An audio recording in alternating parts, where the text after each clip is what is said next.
This is an English country garden, and for the next year or two, this is where we'll be filming from. I hope you enjoy it.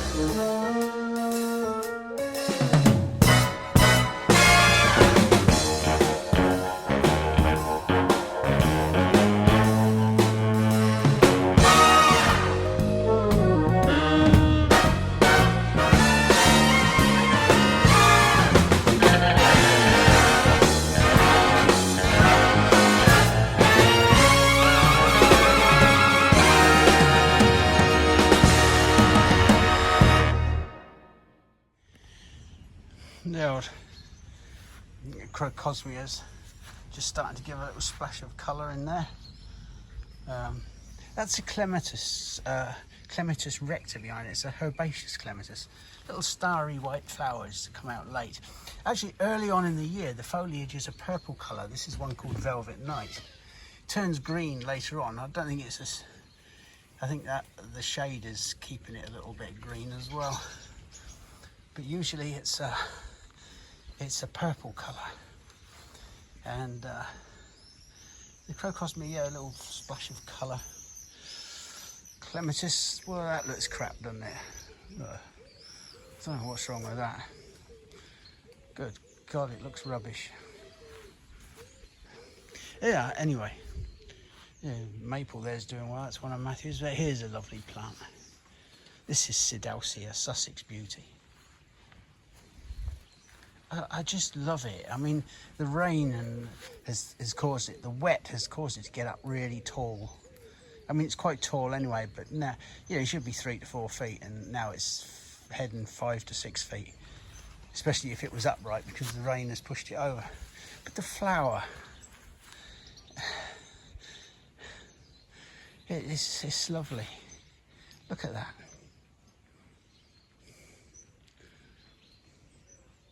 Lovely spikes, beautiful pink. It's not Jeffrey Smith, as he used to describe to me, cheap underwear pink. It's a subtle blush pink. Yeah, there's other bits and pieces over there, but all hammered by the incessant wet. I'm like a broken record, you know, going on about the rain. Oh, it's an age thing. Dictamnus. I'm not touching that bastard because it gives you blisters. I don't know if I've ever mentioned it. I had a friend who was at Eggleston with me for a while, and he was showing people it and had a good sniff of it. Show people how beautiful it was, the scent, and he got all these blisters up his ooter. And all over his face where he sniffed it.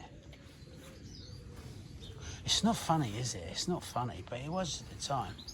It's like when Thomas's predecessor, Robert, when he got taken short and he'd been working on euphorbia, he went round the back of the bush for a wee and ended up with blisters all over his todger. That was funny. Yeah. I don't know why that should be more funny than the blisters on the nose, but it is. Well, now, this is Anemone rivale. So, it's unusual in anemone because usually they have a kind of fluffy seed. It's a little white thing with a blue back. I think white swan here might have some, might be related to it in some ways.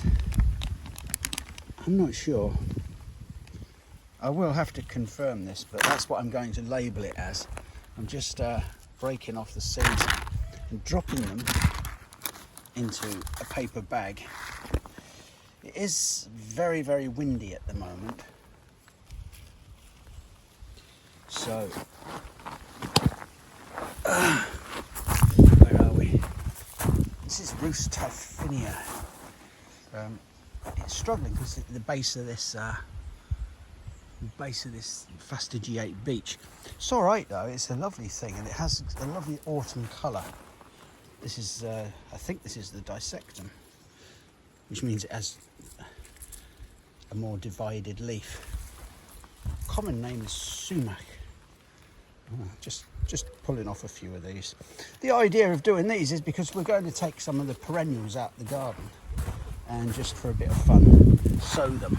We'll do some roses and various other things. The seed is a little bit green, so I'm going to pop it into a paper bag and just let it dry off. There's other things we could do, like this geranium. Although why on earth I would want to do a geranium from seed is anybody's business. There are look at this, there's a clematis, a blue dancer. I think it's blue dancer. And again, this is ready, or it will be ready soon, so we'll take some of that and see how that comes from seed.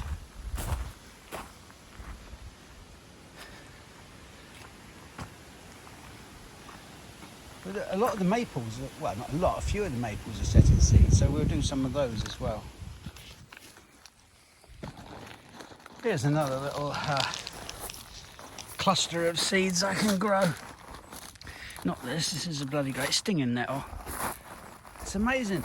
You don't see any weeds and all of a sudden you look around and there's tons of them ready to go to bloody seed. I don't want that bastard getting the seed everywhere. Yeah, Primula alpicola. I'm just going to pull off the heads, put them upside down in a little paper bag.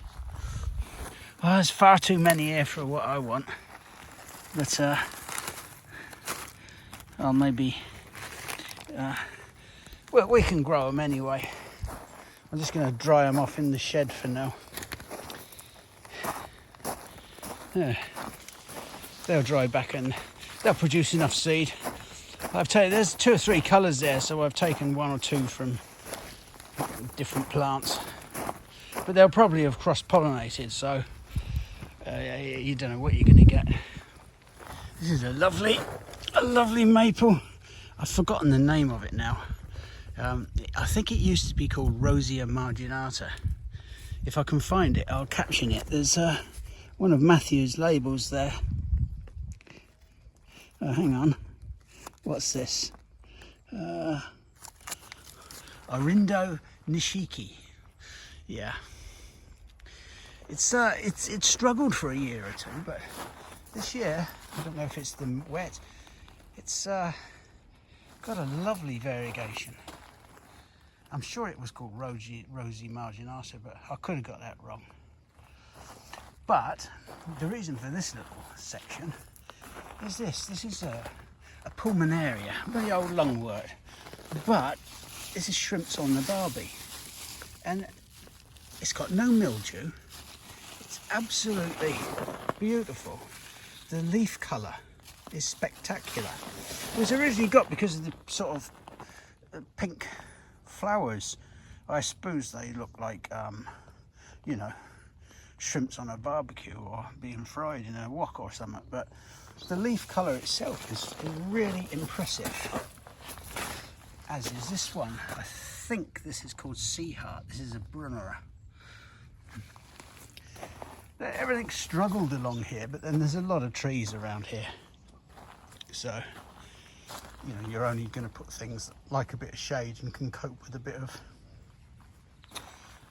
crappiness. You've got a huge big variegated tulip tree there, Liriodendron, Sambucus, Director Moorland crabapple.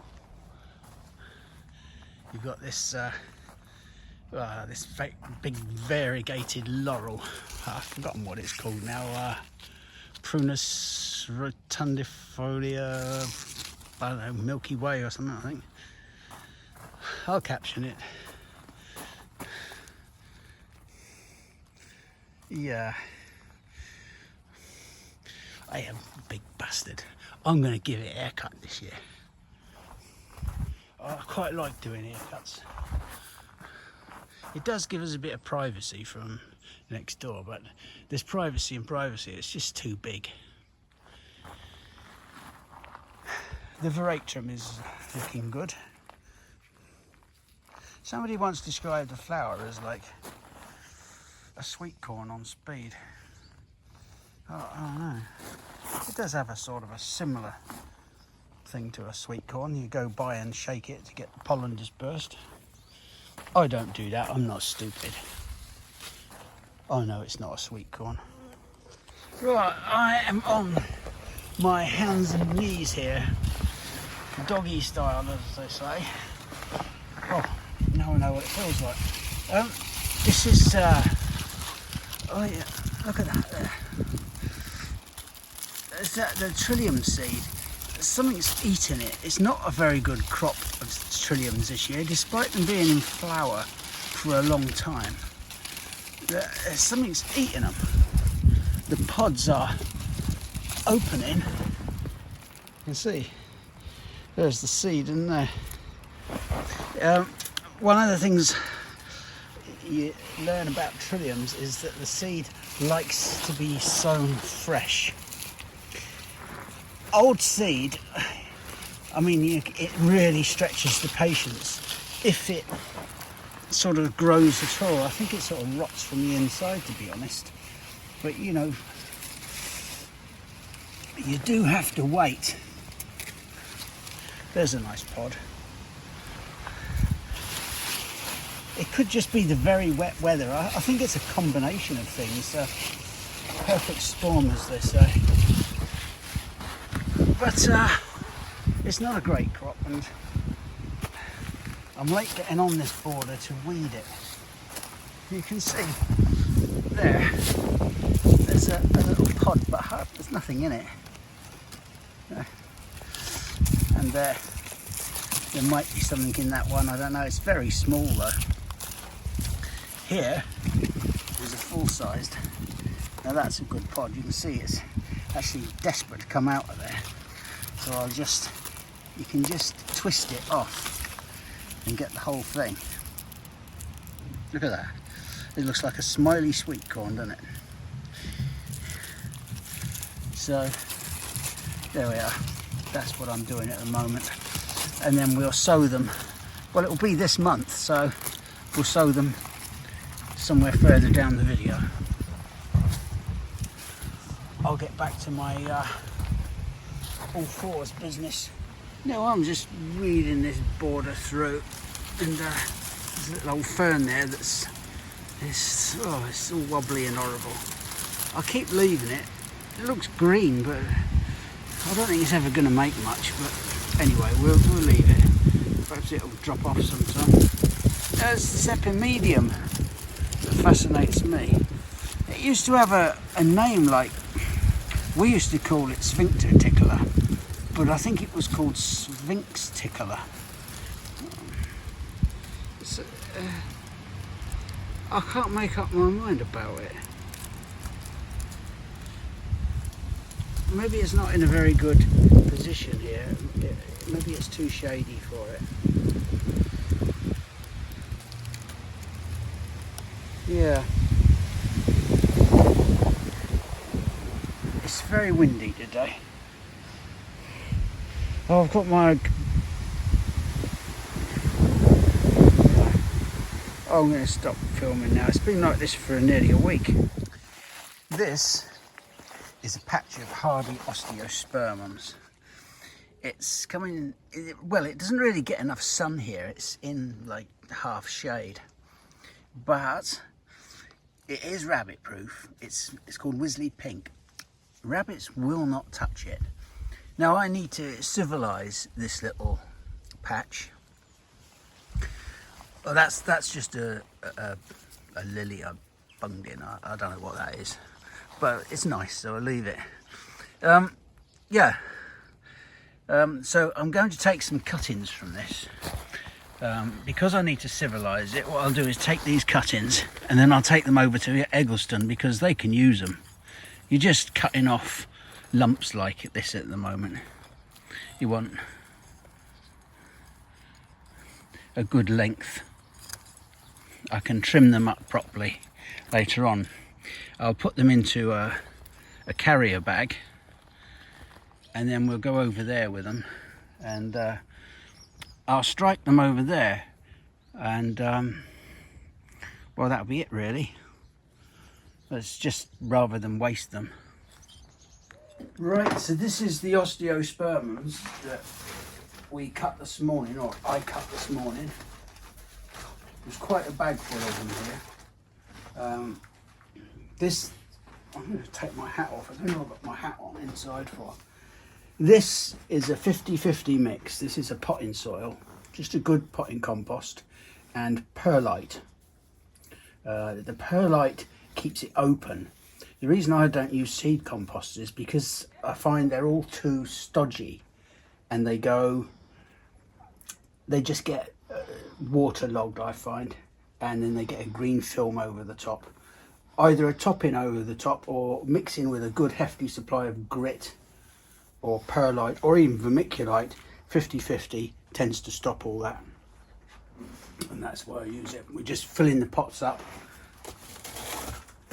Simply, you'll find it's very light, but once it's watered, it adds the weight to it.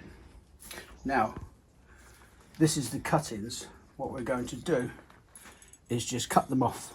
We want about 2 or 3 leaves at the top. We don't want too many. You'll find that some of them flop over, or you're not sure whether you need to do 3 or 4 leaves. If you're not sure, then just cut a leaf in half. It's no problem. And I like to go where you've got your bottom leaf, about a couple of inches or so, and find a node. It's not important. It's not exclusively important. And then just do this. I'll do another one. Cut that off. We just strip out the leaves. They strip down quite easily. And you see there's 3 leaves there. Now I could just make do with 2, or I could just cut that one in half. You find sometimes the cutting feels top heavy, in which case just cut the leaves in half. That's a nice straight cutting. That's beautiful. You will find with the occasional cutting, because the plant has been laid on the ground, there is a curve to the cuttings. Don't worry about that. You just this one has a curve to it. We just cut this down here. Right, now if you can look here, you find that one here, you can see it has a curve to it. You want about 9, these are 9cm pots. So you get about 2, 3, 4. Oh, they're not the ones I've prepared. Where's the ones I've prepared? Here we are. 1, 2, 3, 4, 5, 6, 7, 8, 9.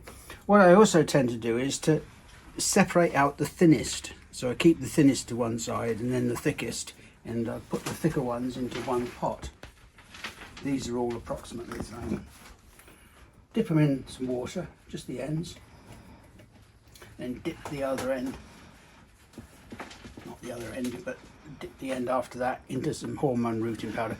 This isn't absolutely essential, but because it's here and I'm not paying for it, I might as well use it. And there you are. And then it's quite simple. Now there's a cutting with a hook on. You just sort of like, it's got a curve on it rather, and you just sort of hook it round till it's straight. It's be perfectly all right. And then I'm going to go 3 in, and I put them to just below where the first leaf starts. You'll find that if you have 100 propagators, you'll find 100 different ways of doing it. But you can see that one has a curve on, so I'm just going to push it in and let it curve round. You'll get a feel for it. There. There. If the cutting isn't strong enough to push in on its own without making a hole, then don't bother with it. With these osteosperms, you want a nice rigid thing. There we are. Job done. 30 more to do. It's a beautiful day. Thankfully, we're starting to see a few butterflies around. There's been a lot of rain again overnight. And the wind, it's windy all the time. It's the strangest summer, if you can call it that, I've ever seen. That Roseanne has been in flower. If ever you had an advertisement for a plant that is, if you like flower, is constantly in flower, that geranium is, you just can't fault it. It is unbelievable. And this, the jade frost, you can see the variegated foliage, has been like this for ages now. It just seems to get a deeper blue. It's the 13th of August today, and I took these crown buds on the 31st, so it's not quite 2 weeks. It's 13 days. Now I want to show you this. Look. They are starting into active growth. I would say on about 3/4 of them, there is something happening. You can see the little buds starting to break. What we need them now is to set down some root. We'll look at them again before I put this video out. But as I say, it's the 13th of August and they are looking very, very promising. This is the pink or red version of the Salvia amistad. It's quite nice. The flowers don't seem to be as long to me, but the plant itself is 2 or 3 feet. Looking around for other little exciting bits, there is the Crocosmia, Paul's Best Yellow, something like that, Paul's Best something. This is one of the bare root free gifts from Parker's. I have to say, it's quite amazing. It's done really well. It was very late arriving, but they were quite impressive plants. This is a Lythrum called Blush, purple loosestrife, but obviously it's a pinker form. That's very nice. This is a Phlox, and I have not got the faintest clue what that is. These camellias are doing well. I might plant them out soon. This isn't an acid soil here because we're over limestone, but it's not particularly alkaline either. Now, we've spoken about this before. This is Cornus alternifolia. No, it's not. It's Cornus controverso variegata. And we talked about how 1 year it spreads out. You can see this year it is putting up the extension growth, and that's really going up quite a long way now. That's gone up a couple of feet this year. Probably see better from back here. The Semicifuga, or the Actia as they call it now, is starting to put on some flower buds. We'll look at those later. They are lovely. They are like little lasers. And the foliage is such a nice contrast. This is, I think, is Lichtenthalii, I believe. The anemone wild swan is still going. And Sanguisorba. Look at that. That is looking really magnificent. It's a plant I like quite a lot. That it's an unusual, like they're like little sheep's tails. Just Pearl de Jour. That's looking really, really nice, isn't it? Traipsing over that archway. The Phytolacca in here is doing quite well. That'll be berrying up soon. And for the first time this year, I've noticed 1 or 2 seedlings of it getting about. I was told by American people, viewers, that out there it can be a bit of a weed. I've never had that problem, but I've definitely seen 1 or 2 seedlings which I've pulled out. This is the rose warm welcome, which I'm always saying is rather pathetic looking, but it is growing on me. In there is the metasequoia, which I'm hoping to raise up way above this pergola. And there, behind it, is a sorbus called Chinese lace.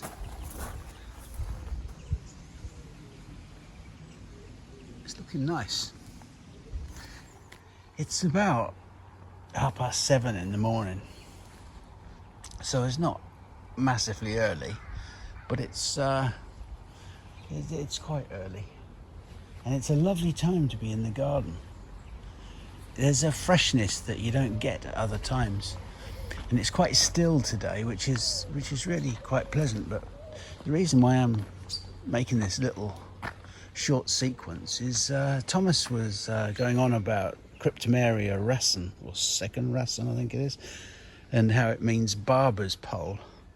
And looking at this, look at that. Oh no, that's a cane. No, look at that.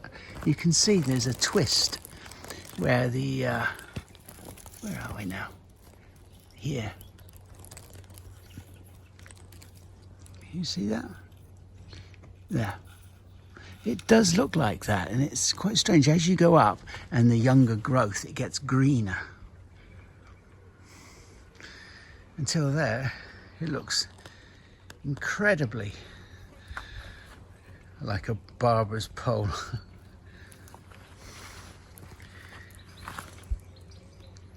Fascinating.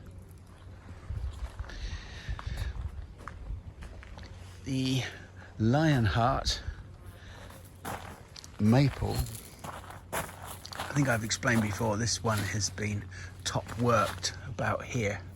You can just see you probably can't see, there's a ridge there. This is to create it at a height, because it would, if you didn't top work it, it would be like this small one here of Matthews. So you can see it's a weeping, not weeping, mound forming. But to accentuate that shape, it's top worked, which top work just means worked at the top of the scion. So you grow a young maple up to 2 or 3 years as a single leader, and then you graft at the top of it. That's how you do many trees that are standards or half standards. This is Cornus alternifolia variegata, much finer than the controversa variegata that I've probably shown you in another sequence. Again, it has that tabulated effect. It's much, much slower growing. And again, that one, if you can see at the top, is putting on a little bit of extension. That has been in about 25 years. Again, this is here. This is a Cercis canadensis. It's never really flowered, but then they don't flower till quite late in life. And this is one I grew from seed.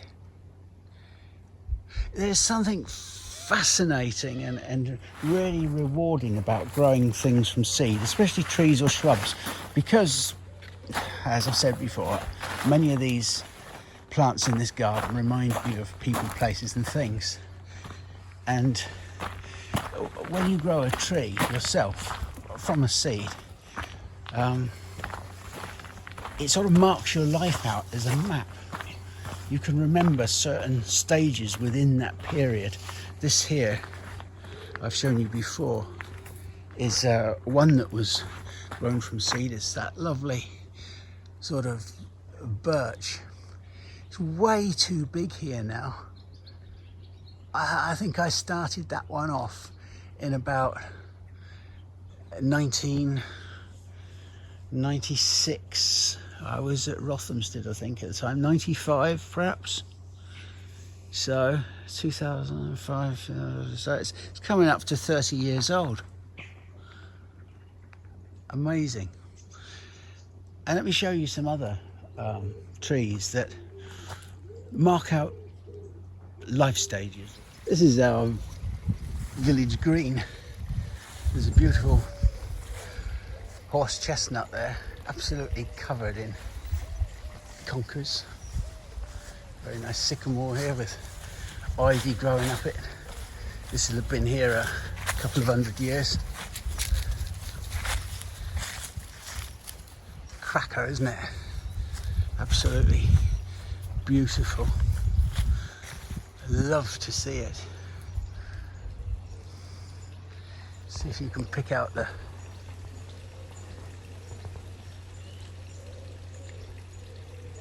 I don't know if you can pick out the conkers. There's thousands of them.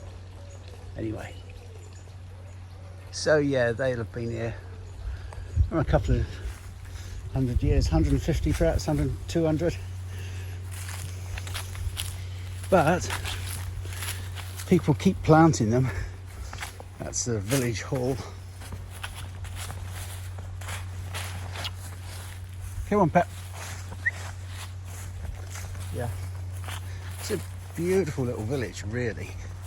I know I moan about it sometimes because, you know, like all villages, if you fart, somebody 5 doors away says pardon. This is one of mine, which I donated to the village. This is a walnut, and it's really starting to develop now. Like a lot of walnuts, it can be very brittle, so if you get some summer winds, the bloody thing can break off. This is a little red oak. Unfortunately, it doesn't seem to be. I don't think it was a grafted one. It was one I grew from seed, and it's not got the most wonderful colour. Maybe it will as it matures. This is a very special one. This is the split-leafed oak, and this is a little cracker. Quercus filicifolia, I think, or filigree. You can see the leaves are really, it's very, very slow. I had it in a pot for years, and then it got too big for the pot, so it was a question of finding something to do with it. That there is a sugar maple. It's doing well. Yeah, that was another one. That's an English oak, Quercus roba. That one's doing okay as well. Yeah, I have to admit to being something of an inverted snob. I've just seen so many rural communities in England socially cleansed effectively because the property prices go up. People move out from the cities into the village communities, and the people from the village communities move into towns and cities because the property is cheaper. Obviously not London or places like that. But so you get people driving into village communities to work, and people from village communities driving out to work in better paid jobs. It is extremely sad. Just going up this street. Look at this. This is a beautiful form. This is Acer, just a pheasant berry. When I was a kid, we used to have fields of this, and the beaters used to beat them because the knobs used to like to go. You know, there was pheasant shooting, and that was a really good crop. And it can grow in fields 6-7 foot tall, and the pheasants love it. And then come October, November, December, you beat through it and they can shoot them. I'm not going out yet. God, they're always on the ear hole for walks and things. Now, this is the latest thing that I've turned. This is a potpourri or a potpourri bowl. Again, this is 250-year-old holly. That's the little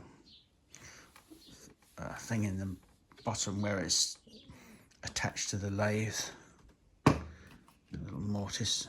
And this is a little pewter lid. It's very old holly. It was from the churchyard, and it was rotten, which is why you can see a lot of what they call figure or sort of fungal lines within the wood. There's nothing wrong with it. It's as hard as anything. It's a lovely thing. The hollowing out is not the most pleasant of jobs, but it's not too bad. It just takes a bit of time. Yeah, it's a beautiful thing. You can fill it with lavender or any smelly things, and that just sits in there. And obviously it's got holes in the top. I don't know what bird that is, some sort of kingfisher or something. Yeah. And somebody was asking me how much I sell these things for. That, I mean, that will have taken me the best part of a day to produce. But I would charge something like £70 for that. It's the amount of time with turning. It's if you cut a tree down, you've then got to dry the wood. You can't do it green because it then splits as the wood dries out in the house. And the general rule of thumb is 1 inch per year. So if you've got a 12-inch diameter piece of holly like this was, it's about 12 years for it to dry before you can work on it. Which at nearly 70, I'm like, yeah. Luckily, I've collected some wood over the years and some of it's already done. But yeah, it's nice. It's a very relaxing job, except when they fly off at 2,000 revs per minute. That's when your ass begins to nip.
My kitchen looks a mess at the moment. I've spent the last few days pickling stuff. I've been doing pickled onions, strawberry jam. Well, you don't pickle strawberry jam, but just having a preserving session. I'm very keen on these. This book by who is it? Fernley Whittingshaw, written by Pam Corbin. Really good. So I'm doing pickled onions. In a little while, I'll be doing piccalilli. That is a mix of cauliflower, peppers, cucumbers. Can't remember what else. I chopped them all up yesterday. Carrots, courgettes. There's 6 things in there. There's 3 kilos. There's another bowl over there. They've been salted overnight, so I need to strain them and rinse them in cold water. I find it very therapeutic, especially as most of the stuff has come out of the garden, and rather than just watch it go to waste. I used to do a lot of it when I was a younger man, and but I haven't done it for some years. But now I'm retired, it's quite. The only fart on is like doing the sterilising of the jars. Surprising how long they take to cool down, actually. I do them in the oven for about 10 minutes. Yeah, it's very rewarding. I don't know why we didn't learn this stuff at school. You know, I went to 2 schools. I spent a very short while at a school called St Crispin's in Berkshire, Wokingham in Berkshire. I only spent the first year there, then I went on to Midhurst Grammar because my parents sort of like divorced, and I think there was a custody battle for a while. I think it was over who didn't get me. I think that was the argument. Anyway, I ended up in Sussex and went to Midhurst. But the reason I mention this is because I've spent the last 25 years doing talks, and I constantly lament the fact that gardening isn't taught in schools. It was a bit sexist when I was younger. They used to have, let's go for a wander outside. They used to have, the girls all did needlework or cooking, and the boys did gardening. You don't have to go that absurd, but it should be taught in schools. It encompasses science, it encompasses maths, and it gives a sense of pride and accomplishment in what you're doing. But no, they don't do it anymore. You get Daphne and drama with a window box, and frankly, it's not the same thing. At St Crispin's, there was a teacher called George Fountain, and he had a fantastic garden, and the lessons were in the glass house, and I couldn't imagine anything better. And some of the right herbets, the right yobs, you had no problem with them, because they were doing something practical. They weren't academic, and I was in sort of an A stream student. I also got run over at the time, so that sort of like buggered things up a bit. Broke a couple of legs and an arm, but I didn't enjoy the academic stuff. I could pass tests and exams and things, but I could not I just didn't have the interest. The stuff didn't stick. But the gardening did. When I went to Midhurst, this was Midhurst Grammar at the time, there was a teacher there who had the most incredible influence on me, because I could have easily gone astray. His name was Bill Rogers, and I've spoken to him about him before, but it was just, again, it was a fantastic garden. They called it Rural Studies there, and yeah, I hate to think what I would have done at school if it hadn't been for that. Anyway, the rest is history. But now they don't do it, and it is just ridiculous. People don't know. I remember Lisa asked a group of children, I think it was 30 of them, and these were kids that were predicted to get C grades at least. She said that you've all had something plant-based for your breakfast. And one of them said, no, I haven't, miss. I had toast. None of them know where crisps come from. They can't associate things like potatoes with food or growing, or even how a potato is grown, or if it's underground. You say, oh, it's dug out of the dirt. They go, well, I wouldn't dare. Yeah. Ridiculous, really. Not understanding where your food comes from and how it's grown. It's like the most essential thing in life. Look at those lovely Katie apples. They're absolutely beautiful. I suppose really I should have taken them all off to give, because I want the energy into getting the plants to grow over the top, but I just couldn't face it, because not only do they taste nice, they don't keep this Katie, or Katja as it's known, it's a Swedish apple. It also just looks nice. I just like looking at it. They're lovely red fruits. I don't know. Just gives you a sense of sufficiency. Not for very long. Most of these tomatoes I've been using as green in chutneys. These were the ones that the chap up the road was giving away, and you can see a couple of the big daddies, whatever they are, and the tiger stripe. It's not particularly very stripy,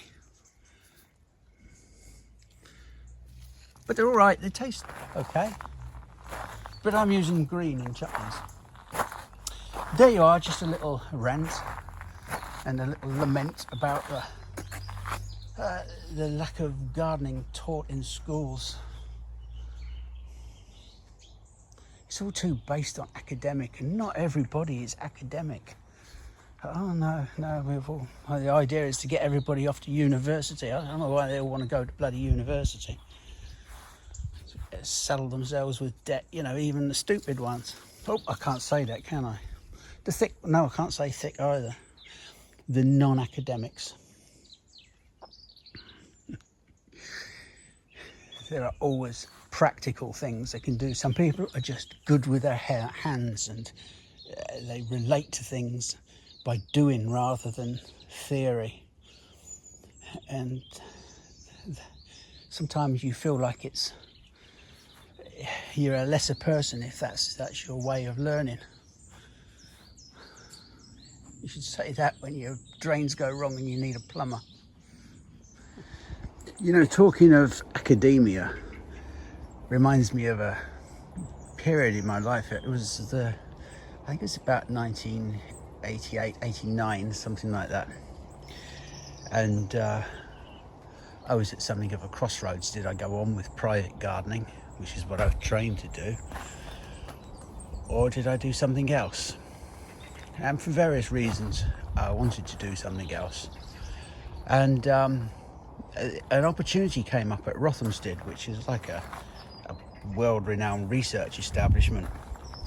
Now, the job was relatively simple, but I went for the interview, and the guy was a chap called Albert Callowert. And he used to run all the glass houses at Rothamsted, or a great proportion of them, for the entomology and the nematology department. And he really wanted me there.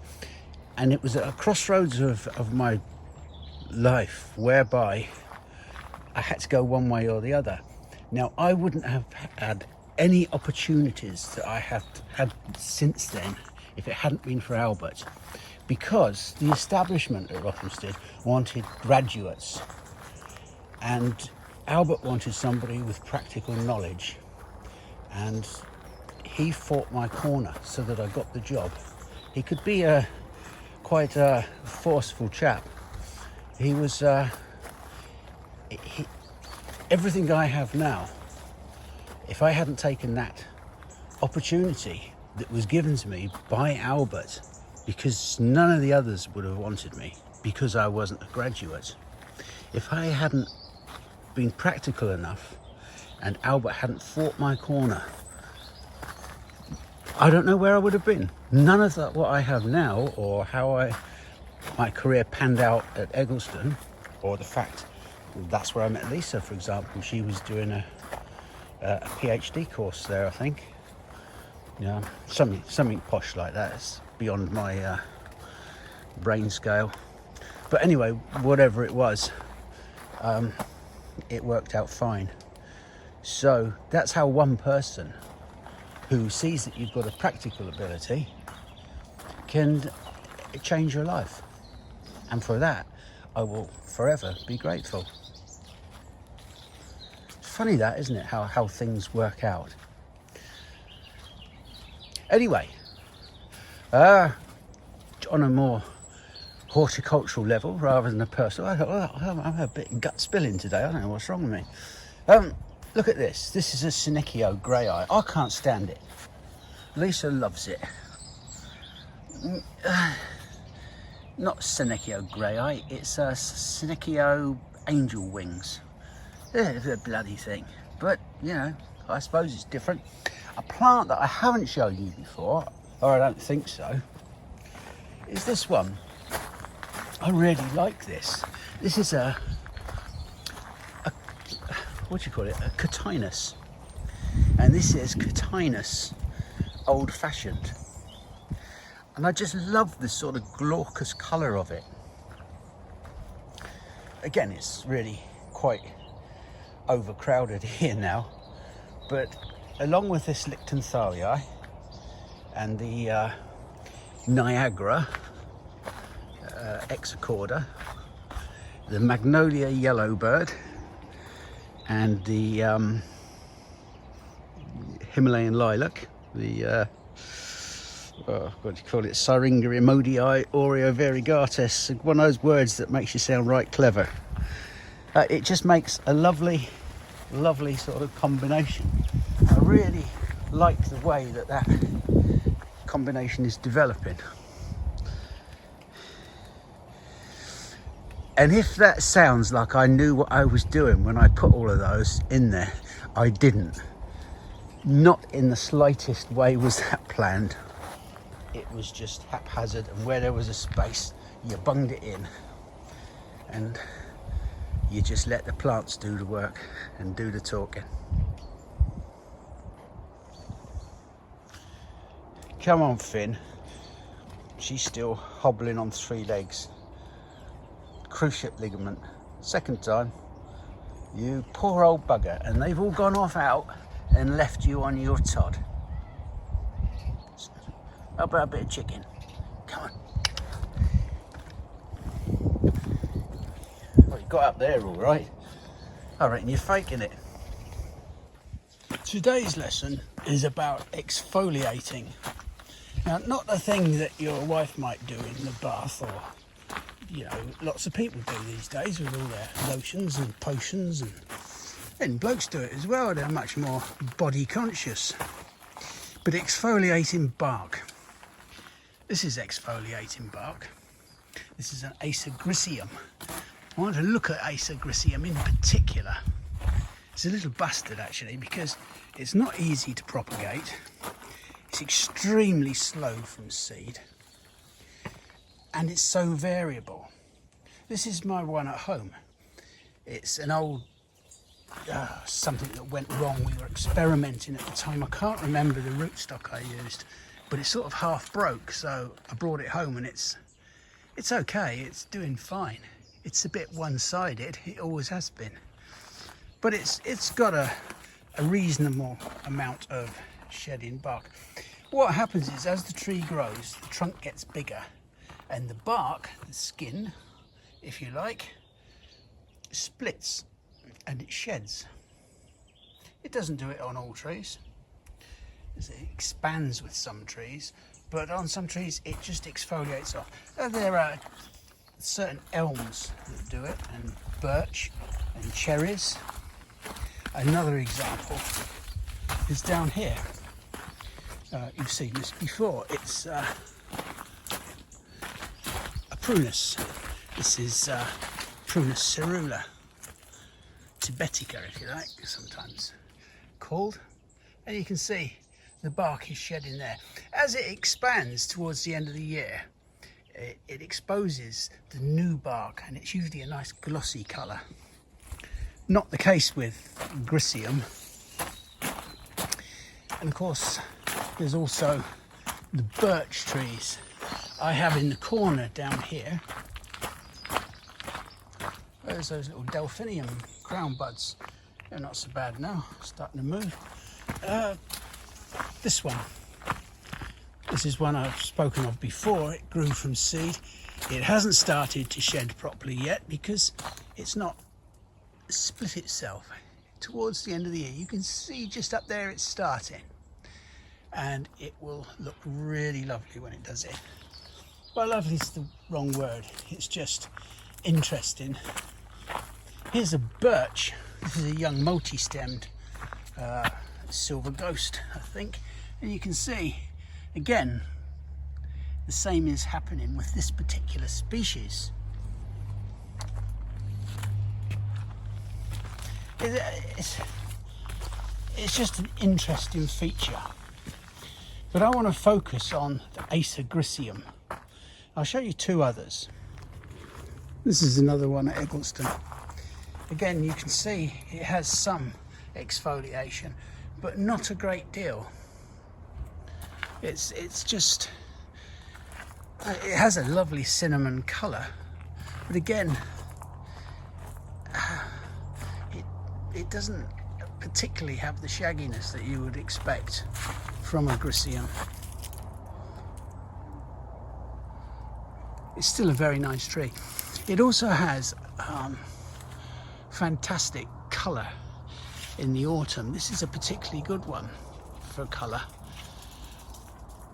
Again, as with the exfoliation, the colour is variable. Some go a really crimson in the autumn, or the fall as you say in America, but here this one does and another one doesn't. It's the variation. After I showed you the next specimen, I'll then show you some of its children, so to speak. Finest specimen of Acer griseum I have ever seen is this one. This is at Eggleston, and this one exfoliates right up through. Look at that. That is most beautiful. Now, look at the exfoliation on that. It is far superior, and this comes down in the end to variability. All our griseums, and certainly all the ones I used to sow, were from this plant. Griseum is a very shy seeder. It's a pig to find anything compatible to graft it onto. Sometimes you can do it, and then the next year it's absolutely no use. The germination can take anything from 1 to 2 years, sometimes 3. It's an incredible specimen, this. You just look up through there. The shagginess of the bark is absolutely exquisite.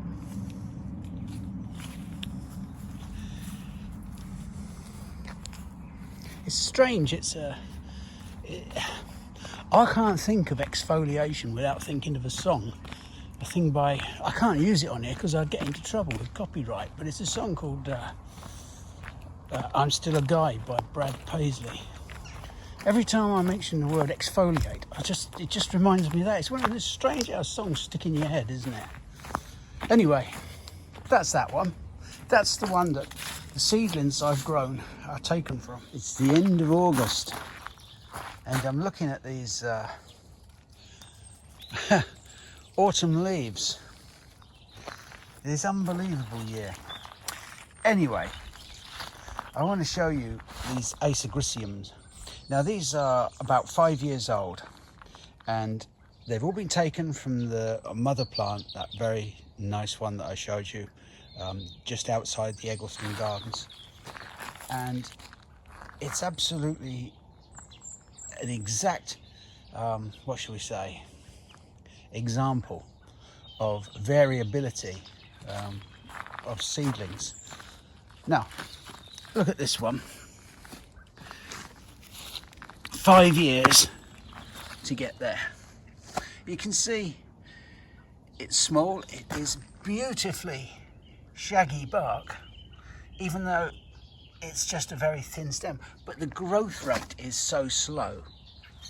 Now remember that these were all taken from the same plant. There is number 2. You can see completely different. This one's quite sparse in its foliage. This one, again, it has reasonable exfoliation. We won't say shagginess because we're going to use some big words today. Well, just one. There, you can see, very, very different. And now we'll bring round the third one.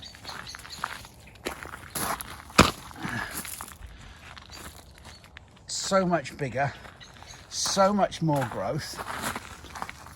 The exfoliation is hard to see, but on the extension growth, there's hardly any. We don't know how that will grow next year, but as you can see, the differences are quite marked. Put them over there, and it is almost a perfect example of variation and why you need to graft things to get a really good clone of a particular variety. That's why all of these maples, if I take a piece of this maple and put it onto a different rootstock, I'm still going to get this maple. Okay, there'll be some difference in vigor from the rootstock, but it'll be very little. But those, where are they? Sorry, I haven't got any glasses on, so yeah.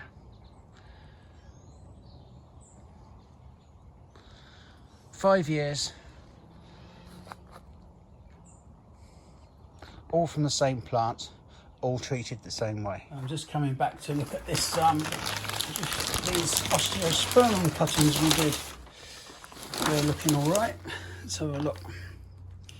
Was the pink? They were taken on the 12th of August. So, what's that? It's 31st today. Let's have a little look here. We'll just knock these out. Yeah, you can see they're now rooting in.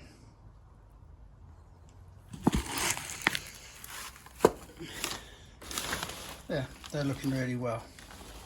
This is the outside lavatory, toilet, boggle, whatever you want to call it, dunny, at Eggleston. Look at that. Little arse, middle arse, giant arse.